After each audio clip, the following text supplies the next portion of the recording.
Allrounder আপনি as a batsman যদি বলি, আপনার কি মনে হয় কেন একজন পাওয়ার হিটিং কোচের দরকার আছে দলে? ভাই বেসিক্যালি দেখেন, আমরা বাংলাদেশি, আমরা আসলে কেউই পাওয়ার হিটার না। আমরা কেউ চাইলে আন্দ্রে রাসেল বা পোলার্ড হইতে পারবো না। সেক্ষেত্রে তো আসলে জানেন আমরা ভাই বোনই এরকম। আমরা বাংলাদেশি, আমরা আন্দ্রে রাসেল কিংবা পোলার্ড না। 2 বছর আগে শেখ মেহেদীর বলা এমন আক্ষেপের কথা এখন নিশ্চয়ই শেখ মেহেদী নিজেও মানতে চাইবেন না। তামিম, ইমন, জাকিররা সময়টা বদলে দিয়েছেন ভাবনা।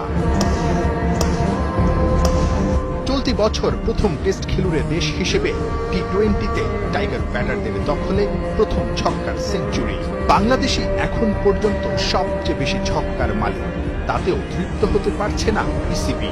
এশিয়া কাপ, বিশ্বকাপকে সামনে রেখে তামিম ইমনদের পাওয়ার বাড়াতে নিয়োগ দিচ্ছে পাওয়ার হিটিং কোচ। নামকরা পাওয়ার হিটিং কোচ জুলিয়ান উডের সঙ্গে যোগাযোগ চলছে। ব্যাটে বলে মিলে গেলে শিগগিরই এই বিখ্যাত কোচ আসবেন ঢাকাতে। বাংলাদেশের সঙ্গে এই পাওয়ার হিটিং কোচের সম্পর্কটা অবশ্য বেশ পুরনো।